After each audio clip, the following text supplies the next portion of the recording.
Mm, morjesta.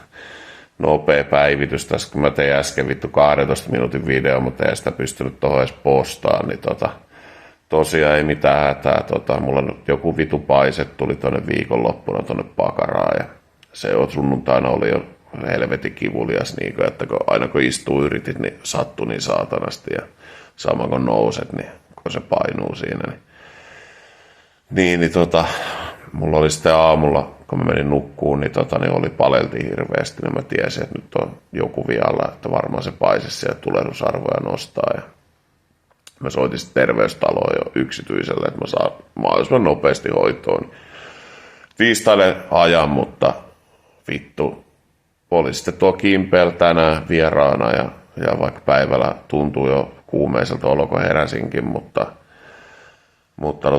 mä en ole, niinku, mä en ollut flunssassa edes niinku, herran monen vuoteen, niinku, että mä tiesin, että ei ole mitään niinku, muuta kuin se, että se on tulehdusarvot kohdalla. Ja ei siinä mitään, kipeä striimis rupesi paleltaa sitten yhtäkkiä taas ihan helvetisti, niin mun oli pakko mentävä sohvalle huilaa, että 7 lonkeroa mä olin itselleni varannut, että pienen siihen voisi sanoa ottaa tästä tänään, mutta en mä sitten juonut 3 niitä, ja pistin sohvalle ja pojat sitten katto siinä, että nyt on parempi, että lähdetään viemään mua tonne päivystykseen ja kävi siellä sitten ja mittasi QB siinä ensin siinä, kun ilmoittaudui ja oli 38,2 ja sitten sitten Purana ja Panadoli ja sitten se katsoi se lääkäri Mimmi ja sanoi, että mä täpaisen, ei edes laittanut sormea hanuriin onneksi, että sanoi, että mä täpaisen se on ja sitten tuli hoitsuut täti ja oli mut oikein mukava porilainen. Tykkään kyllä porilaista, että vitu old school. Niin siinä sitten laittamaan tiputukseen ja mä sitten heitin läppää siinä jotain, että kai jos huomenna joutuu leikkaukseen, niin kai sitten saa saatana morfiinia palkinnoksi. Sen jälkeen, kun leffoista katsonut, että saada morfiinia, niin sanoi, että Suomessa ei kyllä valittu sanoi, että sulle ei kyllä tästä jutusta sitä varmaan määrätä. Mä sanoin, että okei. Oli hyvä, kun sanoi sitten, että Suomessa käytetään panakoodia ja sanoi, että se on riippuvuutta aiheuttavaa. Että se on sama kuin se elimistössä leviää niin kuin morfiini. Mutta heitettiin vaan läppää siinä, niin ei.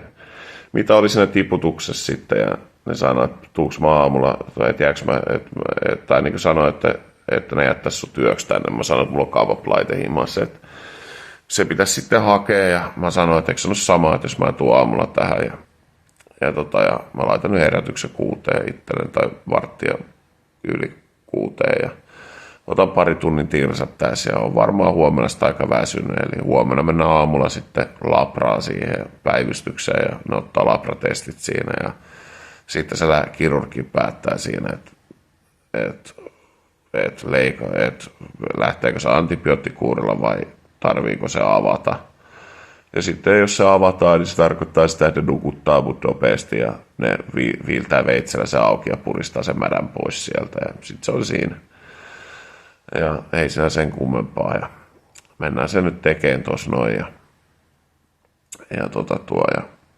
katsotaan nyt huomenna sitten, että päästäänkö peleille, että katsotaan jos mä saan nukuttua ja ei ole mitään kipuja, niin ja en ole ihan sekaisin, niin, mutta varmaan keskiviikkona sitten peleille ja viimeistään ja tuo mahti tukemista on ollut se pinnojen ostoissa, kiitos paljon siitä ja niinhän se tietysti kuuluu ollakin, että se on hyvä systeemi ja saa paljon jännäriä jengi siitä ja itse kapu pääsee peleille ja mä jaksan sitten striimaakin, kun mä tiedän, että se striimaaminen ei ole ihan nollaa, niin kuin, että työtähän mun pitää tehdä ja voittaa, että mä en niistä itsekään mitään voita, että se unohtuu aina niiltä kitisijöiltä, mutta että voiton hedelmiä siinä jaetaan ja suorittaa pitää, että mitään saa, niin se on hyvä kannustin mullekin laittaa se striimi aina päälle ja tehdä lisää kontsaa ja näin poispäin. Ja mä oon erittäin kiitollinen siitä, että olette tukenut hienosti ja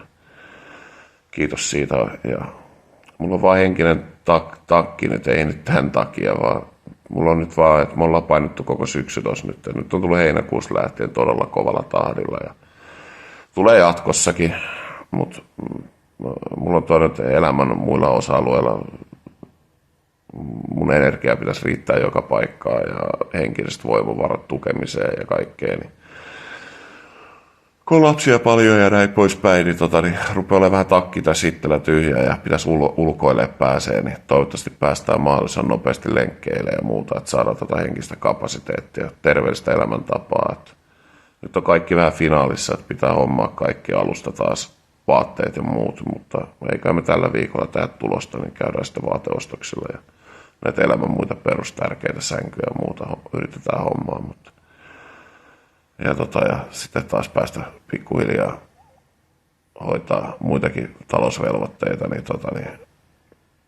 nyt oli hienoa, kun sain vuokrat tuosta taas maksuun. Niin oli vähän paineita, kun oli niin pitkään kulkenut huonosti, niin 2 viikkoa siinä mennyt, niin oli vähän paineita taas, mutta onneksi sitten tuli se pieni palkinto taas. Saatiin hoidettua ja nyt on mukava loppuviikkoina sitten painaa. Eiköhän jossain kohtaa pidetä joku home gameskin ja missä yhdessä pidetään vähän kivaa. Ei ole pitkä aikaa pidetty, mutta painetaan nyt hommia ensin vähän aikaa. Katsotaan sitten mitä tulee tullessa. Ei muuta kuin hyvää yötä, kapuloja ja kaikki ok. Huomenna mennään suorittaa se, mitä tarvii suorittaa ja that's it.